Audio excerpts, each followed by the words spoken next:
Buenas tardes, el siguiente video es sobre la introducción de derivadas.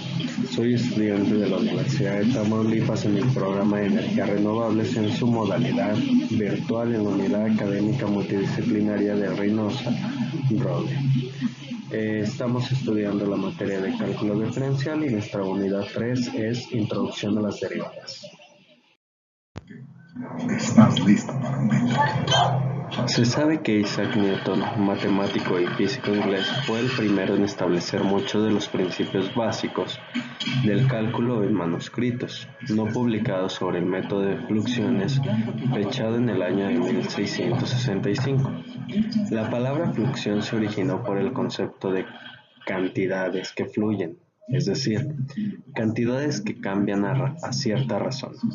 Newton usó la notación de punto y para representar una fluxión, o como se conoce ahora, la derivada de una función, el símbolo y nunca fue popular entre los matemáticos, de modo que en la actualidad lo usan esencialmente los físicos. Debido a razones tipográficas, la así denominada notación Fliesbeck ha sido sustituida por la notación prima. Newton alcanzó fama imperecedera con la publicación de su ley de la gravitación universal en su tratado monumental Philosophiae Naturalis Principii Mathematica en 1687. Newton tampoco fue el primero en demostrar usando el cálculo y su ley de gravitacional, las tres leyes empíricas de Johannes Kepler del movimiento planetario y el primero en demostrar que la luz blanca está compuesta de todos los colores. Newton fue electo al Parlamento, nombrado guardián de la Real Casa de Moneda y nombrado caballero en 1705. Sir Isaac Newton dijo acerca de estos logros: "Si he visto más lejos que otros, es porque me apoyé en los hombros de gigantes".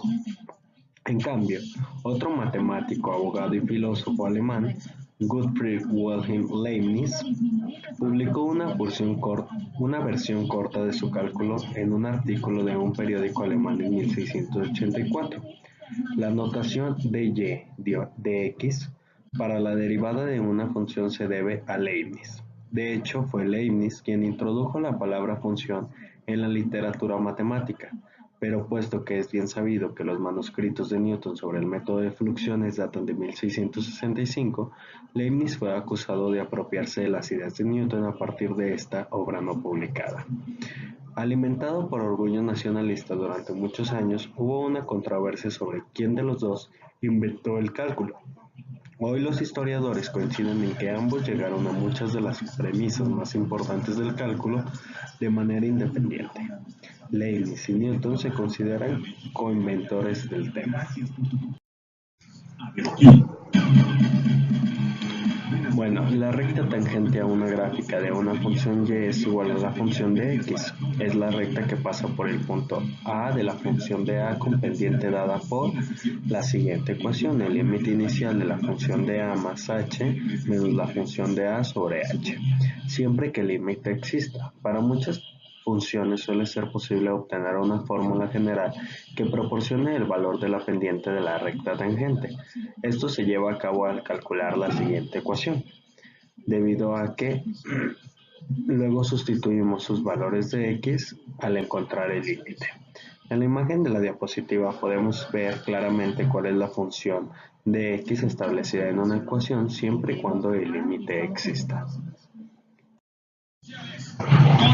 Como vimos en la imagen anterior, la ecuación de la derivada o la función de sus límites, esta tiene la desventaja evidente de ser más bien molesta y causada de aplicar. Para encontrar la derivada de la función polinomial, función de x es igual a 6x elevado a la 100 más 4x elevado a la 35, usando la definición anterior, solo es necesario hacer malabares con 137 términos en los desarrollos de binomios de x más h elevado a la 100 y x más h elevado a la 35. Hay formas más eficientes para calcular derivadas de una función que usar la definición cada vez. En esta sección y las secciones que siguen veremos que hay algunos atajos o reglas generales a partir de las cuales es posible obtener las derivadas de funciones como f de x es igual a 6x elevado a la 100 más 4x elevado a la 35, literalmente con un truco de prueba. Si los miembros derechos de estas cuatro derivadas se escriben, observamos que cada coeficiente tendrá una función potencia. En efecto, el patrón ilustrado se cumple para cualquier exponente que sea un número real n y este hecho se planteaba como un teorema fenomenal. Bien, la derivada de una suma es la suma de las derivadas. Tenemos la derivada de un polinomio. Como sabemos cómo diferenciar potencias de x y múltiplos constantes de esas potencias, resulta fácil diferenciar sumas de estos múltiplos constantes. La derivada de una función polinomial es particularmente fácil de obtener. Por ejemplo, ahora vemos fácilmente que la derivada de la función polinomial de la función de x es igual a 6x elevado a la 100 más 4x elevado a la 35, mencionada en la introducción de esta sección, es la función de x igual a 600x elevado a la 900 más 140x elevado a la 34. En cambio, las derivadas de orden superior son funciones derivadas de y igual a función de x. Al diferenciar la primera derivada obtenemos otra función denominada segunda derivada, que se denota por la doble función de x, en términos del símbolo de operación d entre dx. La segunda derivada con respecto a x la definimos como la función que se obtiene al diferenciar dos veces consecutivas a y igual a función de x. Representativamente en ecuaciones d sobre dx entre paréntesis de y sobre dx. La segunda derivada suele denotarse por los símbolos función doble de x, y doble, d al cuadrado de y sobre dx cuadrada, d cuadrada sobre dx cuadrada de la función de x sobre d cuadrada de x cuadrada. Bien, de mi parte les agradezco todo, espero su retroalimentación y haberles ayudado un poco con las introducciones de derivadas y algunos de sus tipos, los más importantes que son representativos en casos reales matemáticos. Gracias.